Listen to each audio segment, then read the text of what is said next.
आइए अब शुरुआत करेंगे वीडियो देखा क्या कि आपको दिखाएंगे हर खबर विस्तार से तस्वीरों के साथ। सबसे पहले बात करेंगे महाराष्ट्र की, जहां के धुले में गुरुद्वारे की गद्दी के लिए हिंसक झड़प का मामला सामने आया है।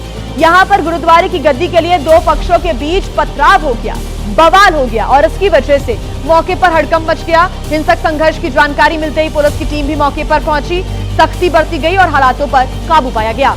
तस्वीरें आप देख सकते हैं, बवाल की तस्वीरें यहां से नजर आई हैं। दरअसल ये जो पूरा मामला है इस गुरुद्वारे के पूर्व प्रमुख बाबा धीरज सिंह खालसा की हत्या से जुड़ा बताया जा रहा है।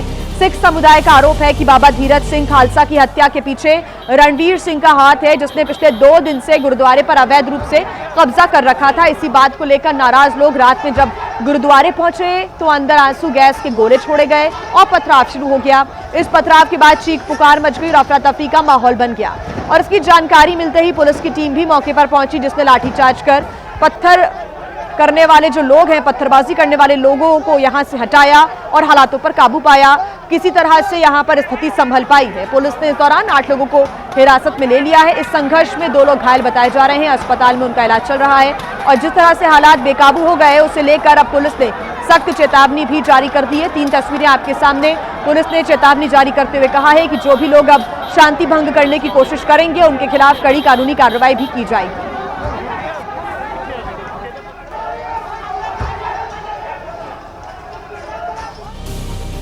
और आइए बात करेंगे उत्तर प्रदेश के संभल की, जहां पर बिजली चोरी के खिलाफ प्रशासन ने जबरदस्त अभियान चलाया है। जिले के डीएम और एसपी की अगुवाई में बिजली चोरी के खिलाफ रात में कई इलाकों में छापामार कार्रवाई की गई है और सुबह तक ये कार्रवाई ऐसे ही जारी रही। बिजली विभाग और पुलिस की टीम ने संवेदनशील इलाकों में एक साथ छापामार कार्रवाई की थी। इलाके में बड़े पैमाने पर बिजली चोरी की शिकायत मिल रही थी और इसके बाद यहां पर यह कार्रवाई की गई है। कुछ जिला अधिकारी राजेंद्र पेंसिया और एसपी कृष्ण कुमार बिश्नोई मौके पर इस वक्त मौजूद रही है। 2 तस्वीरें आपके सामने। कई और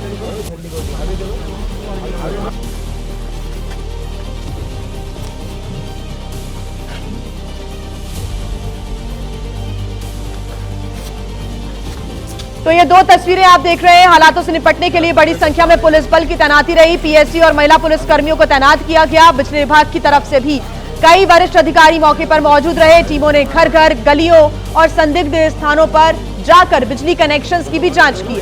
प्रशासन के मुताबिक इलाके में बड़े पैमाने पर बिजली चोरी पकड़ी गई है। पहले शिकायतें मिली, लोगों को ये हिदायत दी गई थी, लेकिन जब शिकायतें बढ़ती चली गई तो खुद डीएम और एसपी मौके पर पहुंचकर बिजली विभाग के अधिकारियों के साथ कार्रवाई करते हुए नजर आए। वहां पर बिजली चोरी का अभियान चलाया गया, जिसमें कुल 7 टीम बनाई गई थी। 2 जगह ऐसी है जहां पर 50-60 घरों को एक साथ बिजली की सप्लाई हो रही थी। एक तरह से मिनी बिजली घर बनाया हुआ था और उस व्यक्ति पर पहले भी बिजली की FIR दर्ज हुई थी और बहुत बड़ा जो तारों का पूरा अंडरग्राउंड सिस्टम बना रखा था। वहाँ डेयरी इत्यादि भी उसी से चल रही है सब चीजें। तो उस पर सारे के सारे जो 2 मंजिल ऊपर की जो थी वो खुली नहीं थी, इस कारण से पता नहीं चल पाया। तो जितने भी इक्विपमेंट है उसके आधार पर दंड लगाया जाएगा और FIR दर्ज कराई जाएगी।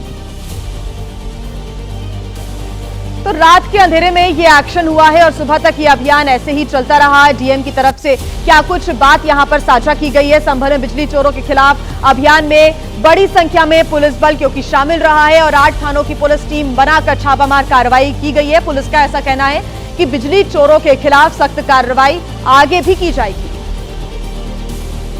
कस्बा संभल है उस रायतरीन कस्बे में डीएम साहब के द्वारा एक गठित टीम, जिसमें बिजली विभाग के, पुलिस विभाग के 8 थानों की फोर्स के साथ में चेकिंग की गई, जिसमें कई धार्मिक स्थलों की भी चेकिंग की गई, जिसमें बिजली चोरी पाई गई।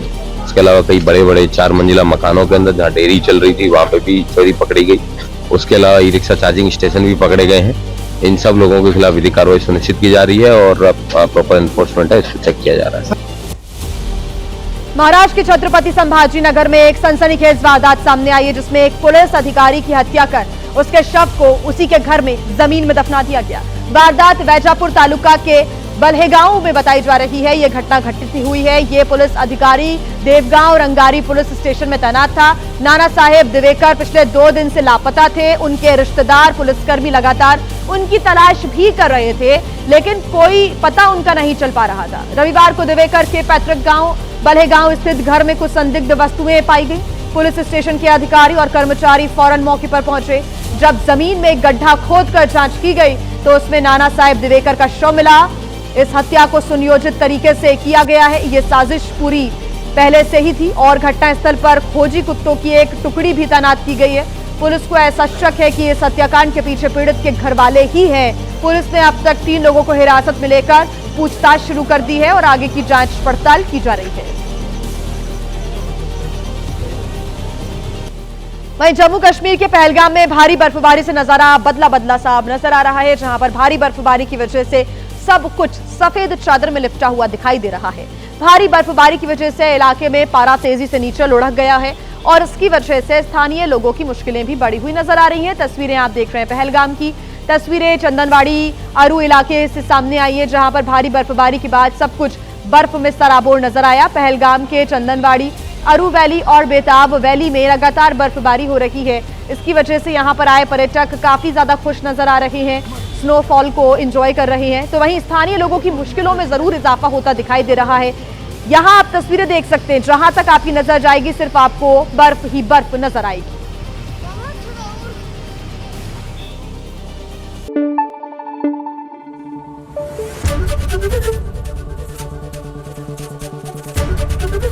एबीपी न्यूज आपको रखे आगे।